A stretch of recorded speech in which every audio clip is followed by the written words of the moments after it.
मैं हूँ आपके साथ यास्मीन। अक्षय कुमार और परिणीति चोपड़ा की फिल्म केसरी को रिलीज हुए एक हफ्ता पूरा हो चुका है। फिल्म ने बॉक्स ऑफिस पर 100 करोड़ का आंकड़ा भी पार कर लिया है। इतना ही नहीं, फिल्म ने कई रिकॉर्ड्स भी अपने नाम कर लिए हैं। दरअसल केसरी ने 8 दिनों में ही 8 रिकॉर्ड्स बना डाले हैं। तो चलिए इंतजार किस बात का, दिखाते हैं आपको ये 8 record. Opening day collection. Akshay Kumar की फिल्म केसरी इस साल की हाईएस्ट ओपनिंग डे वाली फिल्म बन गई है। पहले दिन इस फिल्म ने 21 करोड़ 6 लाख रुपए की कमाई की थी, जो इस साल अब तक की सबसे बड़ी रकम है। Holi day highest opener. Akshay Kumar की ये फिल्म होली के मौके पर रिलीज हुई थी और खास बात यह है कि होली वाले दिन 21 करोड़ 6 लाख के साथ केसरी इस खास दिन पर सबसे ज्यादा कमाई करने वाली फिल्म बन गई है। इससे पहले ये खिताब वरुण धवन की बद्रीनाथ की दुल्हनिया के नाम था। Highest first weekend collection. Akshay Kumar की इस फिल्म ने रिलीज के बाद पहले वीकेंड में सबसे ज्यादा कमाई का रिकॉर्ड भी अपने नाम कर लिया है। पहले वीकेंड में फिल्म ने 78 करोड़ 7 लाख की कमाई करते हुए गली बॉय और टोटल धमाल को पीछे ढकेल दिया है।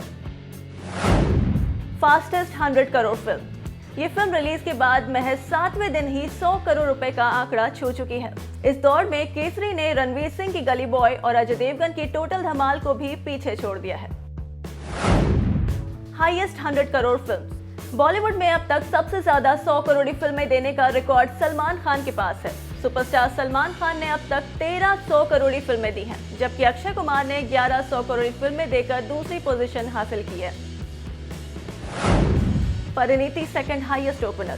फिल्म केसरी परिणीति चोपड़ा के करियर की दूसरी हाईएस्ट ग्रॉसर फिल्म बन गई है। वहीं अजय देवगन की गोलमाल अगेन उनकी पहली हाईएस्ट ग्रॉसर फिल्म है। 400 करोड़ फिल्म। अक्षय की केसरी इस साल की चौथी 100 करोड़ फिल्म बन गई है। इसके अलावा Uri the surgical strike, Gully boy और टोटल धमाल भी 100 करोड़ का कारोबार कर चुकी है। Highest first week collection. इस फिल्म ने पहले वीक में 105 करोड़ 86 लाख की कमाई की है, जो इस साल की अब तक की सबसे बड़ी रकम है। इस मामले में 100 करोड़ 30 लाख के साथ गली बॉय दूसरे नंबर पर है। वहीं 94 करोड़ 55 लाख के साथ टोटल धमाल तीसरे नंबर पर है।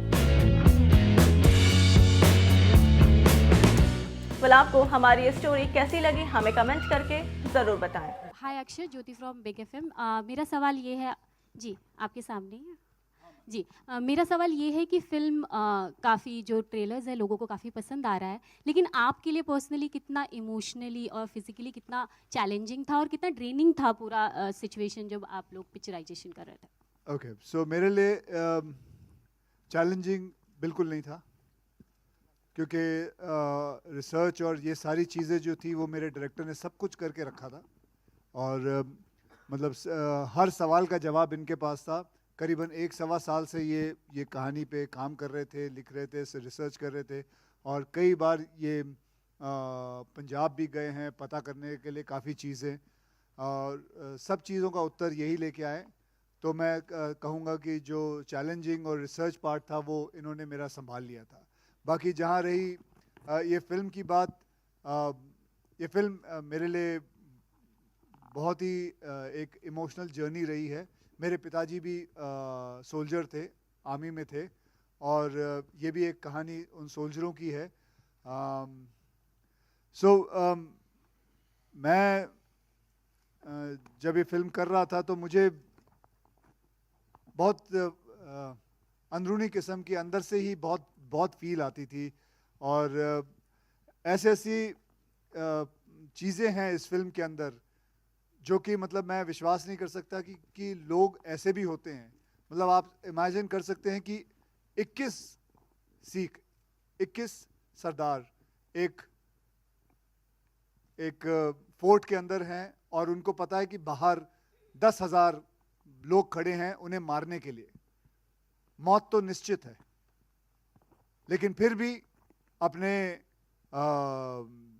कंट्री के लिए, अपने देश के लिए, अपने ऑनर के लिए, अपने गुरुओं के लिए ये लोग लड़े जानते हुए कि क्या होने वाला है।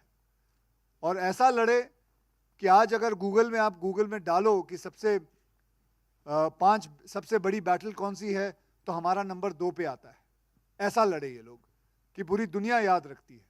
मैं बस दुख तो इस बात का है कि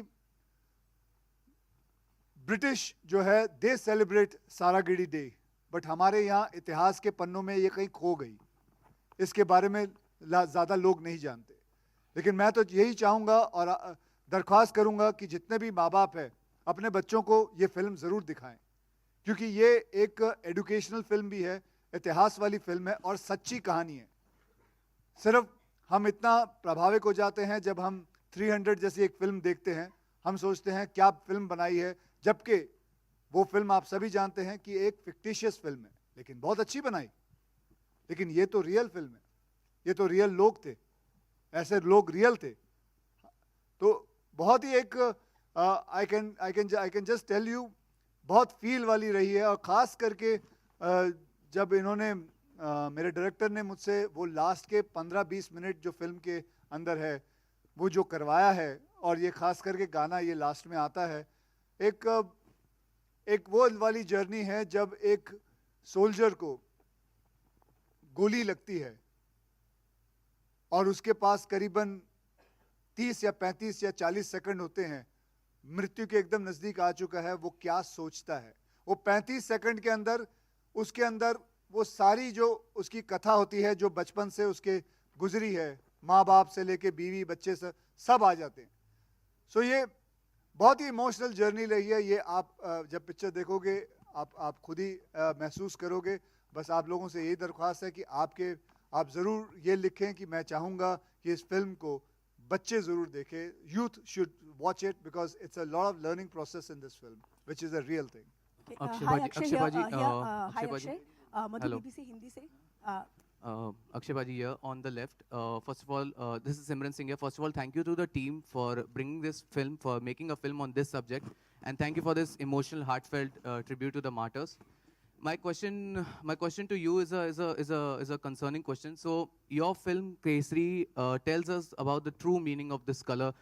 This is the color of sacrifice, valor, and bravery. But how doesn't bother you when you have a contemporary who's using the same color, but he has used as a product with tobacco. So that's my question to you. I don't know, वो केसर और केसरी को दोनों mix कर गए।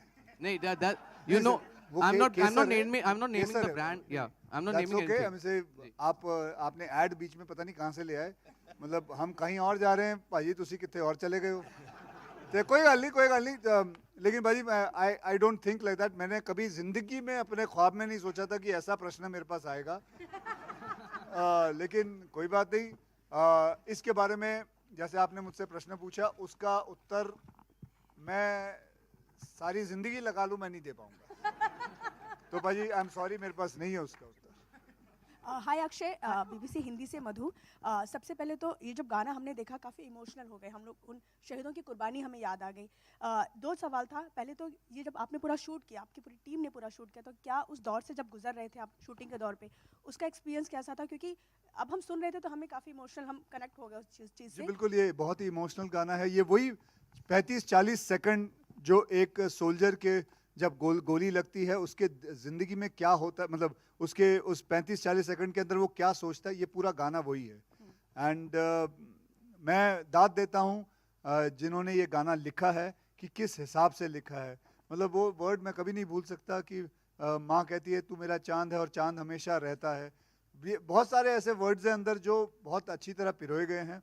And it was a very very emotional journey ma'am. दूसरा मेरा सवाल ये था कि ये फिल्म कहीं ना कहीं मतलब जिस तरह से आप भारत के वीर से जुड़े हैं, बहुत अच्छा काम कर रहे हैं, लेकिन ये फिल्म कहीं ना कहीं डेडिकेट है, तो उसका भी जानना चाहेंगे, उसके पीछे का कारण क्या है?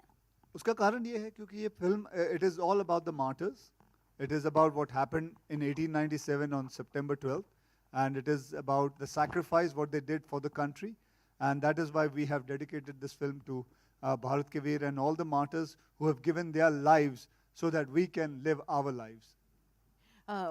करण जी, मेरा सवाल आपसे है, इसी से ही कनेक्टेड जो मधु ने पूछा। एक फिल्म मेकर होने के नाते आपसे पूछना चाहूँगी कि उरी और पुलवामा के बाद जो माहौल बना है उसमें ये फिल्म कितनी अहम है, और इस फिल्म को जो अभी माहौल बना है उसका कितना फ़ायदा मिलेगा? अच्छे वे में पूछ रही हूँ, खराब वे में नहीं पूछ रही हूँ। देखिए, जब हमने ये पिक्चर ये प्लान की थी और बनाई थी, तो जिस माहौल का आप जिक्र कर रहे थे वो माहौल था नहीं। वो माहौल हमारे देश का था, जिस देश में हम रहते हैं, जिस देश की मिट्टी के हम हैं। ये फिल्म उसी मिट्टी से बनी हुई है। इस फिल्म का दिल बड़ा है, और ये जो बड़ा दिल है ना, वो आप किसी दौर में भी आप रिलीज कर लो। अगर आप वाकई अपने देश से प्यार करते हो, प्रेम करते हो, और जिन लोगों ने अपनी जान गंवा दी इस देश के लिए, अगर वो कनेक्शन आपके दिल में है, तो आपको किसी भी माहौल में ये पिक्चर रिलेट कर पाएगी, आपसे रेजोनेट कर पाएगी, और आप रिलेट करोगे और आप पसंद करोगे और आप गर्व करोगे कि ऐसे इंसान थे और आज भी हैं। तो ये माहौल की बात नहीं है, ये फिल्म की बात है, कहानी की बात है, और हिंदुस्तानी होने की बात है। हाय, सोहेल here, आपके सामने। Congratulations to Akshay, Parineeti, Karan and the entire team. जब ट्रेलर आउट हुआ था तभी also we could feel that connect actually very emotionally. मैं चाहता हूँ, मेरा क्वेश्चन है कि जब पहली बार आपसे ये नरेशन किया था, और ये look specially actually Akshay ji, I think so कि इस तरह का लुक हमने पहले कभी आपको देखा नहीं इस तरह के लुक में। पहले तो हम जानना चाहेंगे कि जो ये लुक था सरदार वाला, बड़ी बियर्ड, टर्बन, खास करके आजकल हम सिख को इतने बड़े टर्बन में नहीं देखते, और खास करके जो रिंग है, स्वॉर्ड, उसका कुछ एक्सपीरियंस हम जानना चाहेंगे। कुछ बताना, it's a very big and a very long sword, शायद बहुत वजनदार होगी। हाँ बिल्कुल, जो पग थी करीबन 1.25 किलो की, 1 किलो की पग थी, और 4-5 किलो की तलवार थी।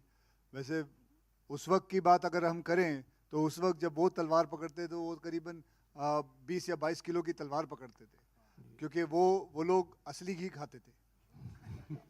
हम डालडा हम बराबर दही भी नहीं खा सकते।